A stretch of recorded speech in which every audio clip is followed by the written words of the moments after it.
The FBI has warned police agencies of possible armed demonstrations outside all 50 state capitol buildings through President-elect Joe Biden's inauguration on January 20th, fueled by supporters of President Donald Trump who believe his false claims of electoral fraud. Michigan, Virginia, Wisconsin, Pennsylvania and Washington were among more than a dozen states that activated their National Guards to strengthen security. Meanwhile, downtown Washington, D.C. was virtually empty, with streets near the Capitol closed and battalions of camouflaged National Guard soldiers taking up positions across the city center.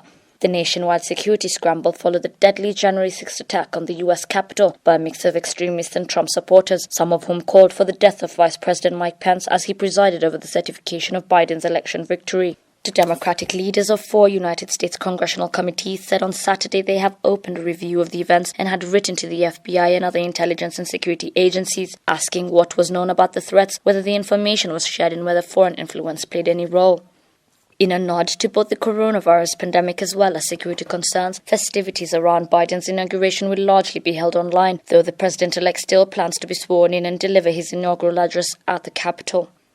The joint intelligence bulletin produced by the FBI, the Department of Homeland Security and National Counterterrorism Center further warned that false narratives about electoral fraud would serve as an ongoing catalyst for extremist groups. Thousands of armed National Guard troops were on the streets of Washington in an unprecedented show of force after the assault on the U.S. Capitol. Bridges into the city were closed and the National Mall and other U.S. iconic landmarks were blocked off into next week. Some militia across the country have told their followers to stay home this weekend, citing the increased security or the risk that the planned events were law enforcement traps.